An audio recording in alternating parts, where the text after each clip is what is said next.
Hi అండి. మీరంతా ఎలా ఉన్నారు? నేనైతే చాలా బాగున్నానండి. మీరంతా కూడా చాలా బాగుండాలని అమ్మవారిని ప్రార్థిస్తున్నాను. ఈరోజు రెసిపీ అయితే ఎంతో టేస్టీగా ఉండే కమ్మనైన తోటకూర అలాగే టమాటా కర్రీ అండి.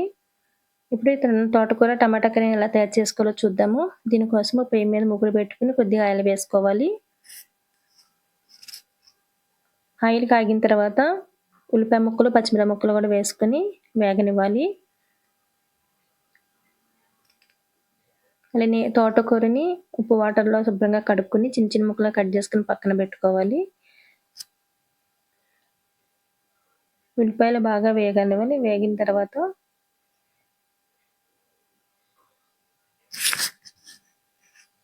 మనం ముందే కట్ చేసి పెట్టుకున్న తోటకూరని వేసేసుకోవాలి.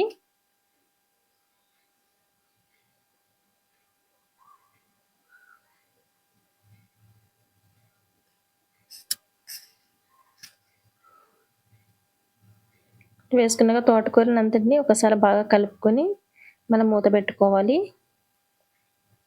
మీడియం ఫ్లేమ్‌లో కొంచెం మగ్గేంత వరకు ఉండనివ్వాలి.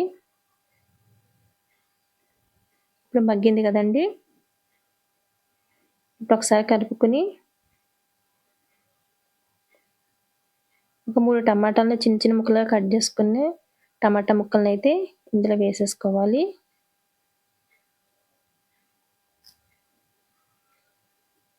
టమాటా ముక్కలు, తోటకూర బాగా కలిసేటట్టు కలుపుకొని మూత పెట్టి సిమ్‌లో పెట్టుకోవాలి.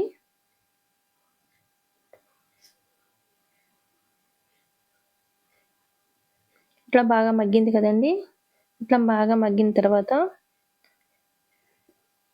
ఇప్పుడు దీంట్లోని రుచికి సరిపడా మనము సాల్టు, అలానే ఒక స్పూన్ కారం, హాఫ్ స్పూన్ వచ్చేసి పసుపు, కొద్దిగా జీలకర్ర పౌడర్, అలాగే కొద్దిగా ధనియా పౌడర్ కూడా వేసుకొని బాగా కలుపుకోవాలి. ఇట్లా బాగా కలుపుకున్న తర్వాత మూత పెట్టుకొని సిమ్‌లో మగ్గనివ్వాలి. ఇప్పుడు బాగా మగ్గింది కదండీ! ఇప్పుడు కొంచెం వాటర్ వేసుకొని మరి కొద్దిసేపు మగ్గనివ్వాలి. ఈ వీడియో నచ్చితే లైక్ చేయండి, షేర్ చేయండి, సబ్స్క్రైబ్ చేసుకోండి.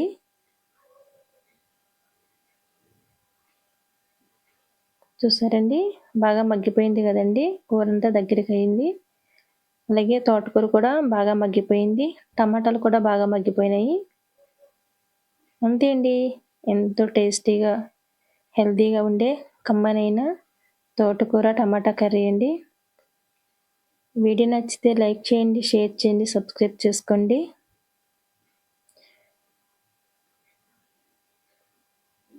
ఈ రెసిపీని మీరు కూడా ట్రై చేయండి. మీకు ఎలా వచ్చిందో కామెంట్ చేయండి. ఇప్పుడు టేస్ట్ ఎలా ఉందో చూద్దాము.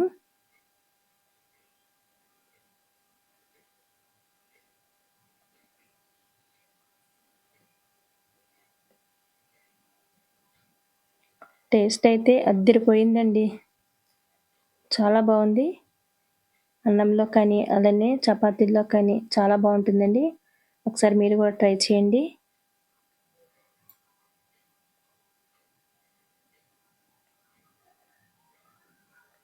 Thank you for watching.